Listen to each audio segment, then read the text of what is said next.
Hi everyone. So today was day 2 of clinicals, and I was actually very excited.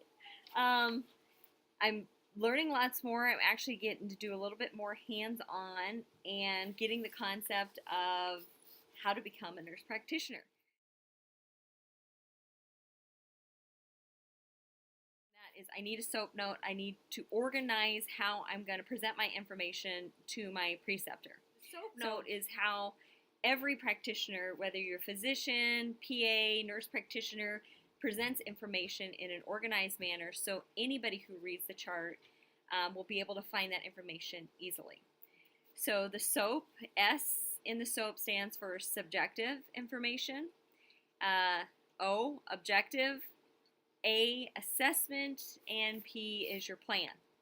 So I can break that down for you, and then I also will show you, I created this template that I photocopied tons of sheets right here so that I could take it in with every single patient, write down all my information, and present it in an organized manner so I sound so professional on my second day. Anyway, so I want to share that with you too. But here is my SOAP note. I will break down each section of it for you.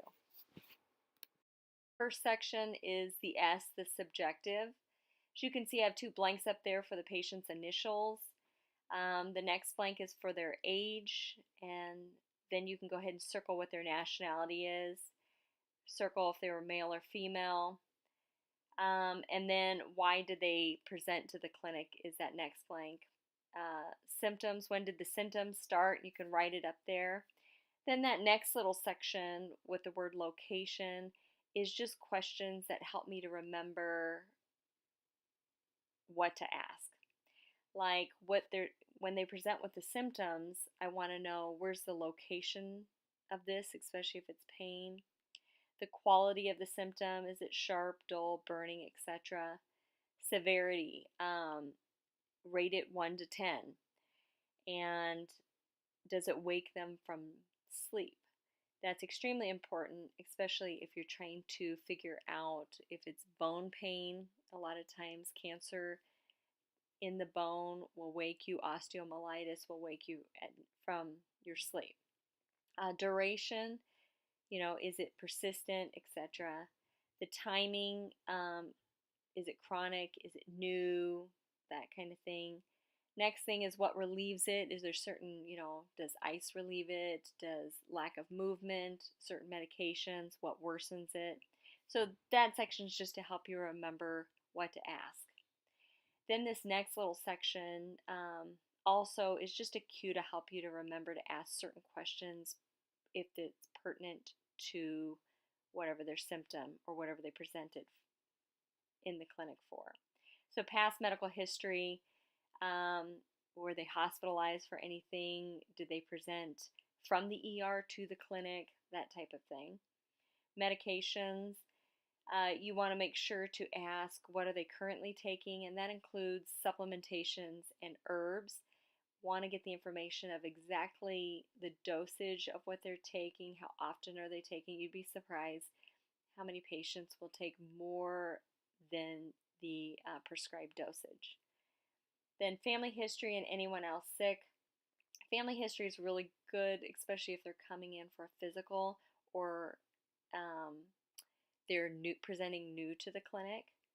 And anyone else that's sick is nice, because if somebody shows up with a cold or symptoms of influenza, then you want to know, were they around anybody else that had similar symptoms.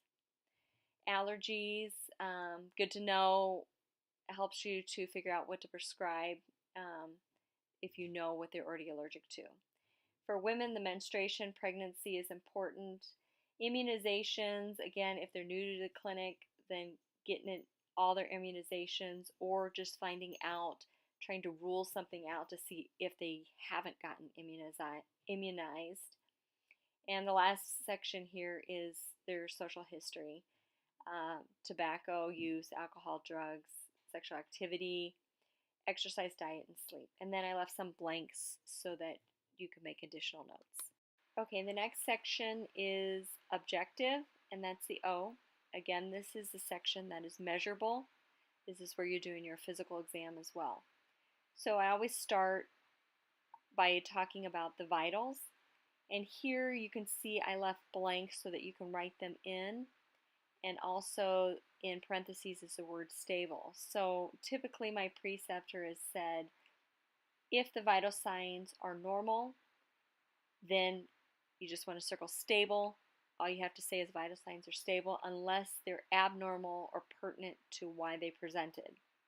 I have weight, height, and BMI there. That's always great for annual exams or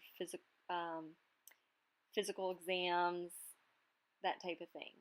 Okay, so next one is patient's demeanor. Always want to state that. So I put patient is with a blank. You could put alert and oriented times 3 or whatever they're presenting with. And as well, usually I put groomed or nourished. Sometimes I've had to put something different if they showed up and their clothes were like disheveled or what. Okay, so the next two sections are HEENT and chest and heart. The reason I did that, because my instructor as well as my preceptor said for every patient, he wants to know everything about the HEENT, the chest and heart, no matter what.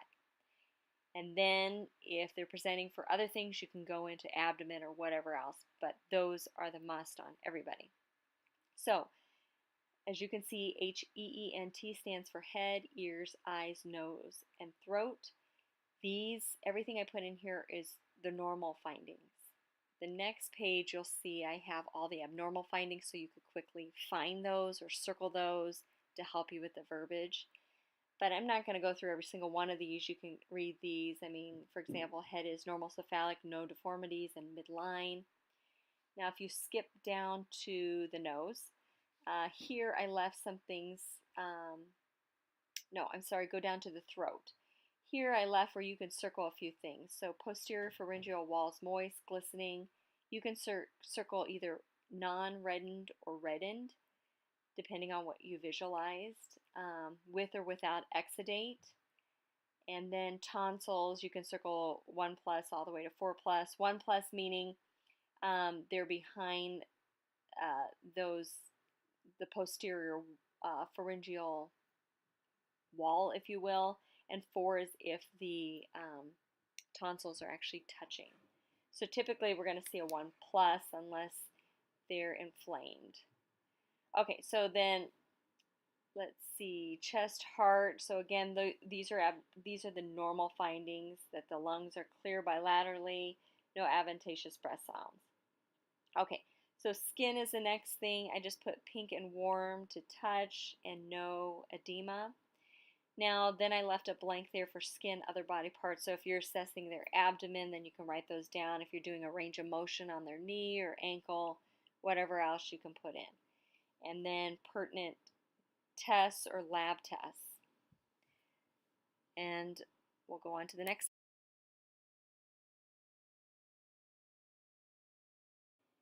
The next section is A for assessment, and this is the prognosis, diagnosis for the patient, or the differential diagnosis.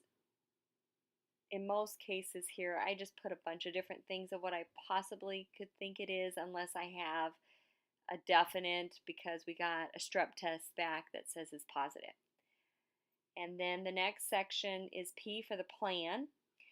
And because I'm so new to this, I try to guess what he's about to say just to help me learn.